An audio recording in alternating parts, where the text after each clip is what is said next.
Crock pot barbecue and corn light bread. Sounds like the perfect combination to me. Lynne Tolley is here from Miss Mary Bobo's to show us the secret. All right, we've got two recipes here, and you say low and slow is the way to go with barbecue. Exactly, and Leland, this is going to become one of your favorite recipes because it's delicious. Ooh, okay. So let's start out with a big crock pot. This is a 5-quart crock pot. Now we're going to put our sauce ingredients. So this is a half a cup of ketchup.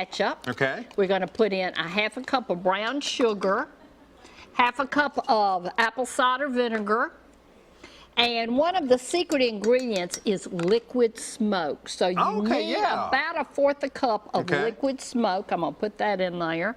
And then I like to put a little bit of Uncle Jack's product. A little special recipe in there. About a fourth a cup of good old Jack Daniel Tennessee whiskey. Okay, that's in our stock pot. Now, I am going, if you will hold this platter, I'm going to put this gigantic Boston butt. Now, ideally, if you had like a 6-pound one, that would be perfect. Always put the fat side up, Leon, because as it cooks, you want that fat to melt and base the meat down underneath it. I gotcha, okay. Now we're going to top it with some spices. We've got a tablespoon of pepper, tablespoon of paprika, tablespoon of coarse salt, and this is about a teaspoon of garlic powder. So just mix those together. Yeah. And then we're going to top our fat layer with all those good spices. So all that stuff is really going on this top layer of the meat. Just on the top layer. It's going to get down in there as it cooks and it'll be fine. Okay. Put the lid on for me. This, if you cook it on high, you can cook it for 5 to 6 hours. If you cook it on low, which is what I recommend, it's 10 to 12 hours. Okay. And you say one of the things before serving this, you may want to cook this a day ahead, and why is that? Yes, I'm so glad you asked me that. So cook it a day ahead because you're going to separate the meat from the sauce. Pour your sauce in a little container, put it in the refrigerator. It will rise to the top and harden, and the next day you can throw that fat out, and you've got that wonderful barbecue sauce. And here it is. I want you to just take your finger. Like that. Yeah, take your finger. I want you to taste that. I'm going to taste it. Now, while I taste this, tell me about this corn light bread. Okay, so let's do our corn light bread. And again, real simple. How you like it? Oh, I love it. Isn't that delicious?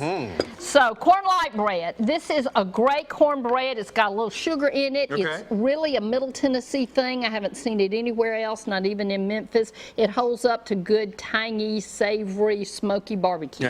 So we take 2 cups of self-rising cornmeal. I'm going to add a cup of self-rising flour and a half a cup of sugar. So there's our sugar. And then our moist ingredients are a cup and a half of buttermilk.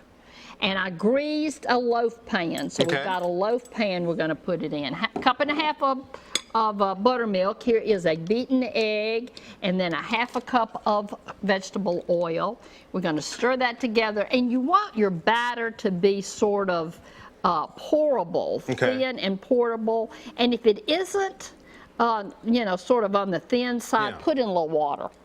Because you want it to be. So we're going to pour it into the grease pan. Now, how long are we going to bake this? 375 for about 40 minutes. Check it out. It's a dense, wonderful, sweet barbecue. It looks like that good with some barbecue on that. Come see y'all down there at Miss Mary Bobo's. Come see us in Lynchburg at Miss Mary Bobo's. Colors will be changing soon. A nice drive down that way. That's right. Exactly. As always, thank you. This is recipe number 5238, and it's online now in the Talk of the Town recipe page at newschannel5.com. As always, again, thank you very much. Thank you.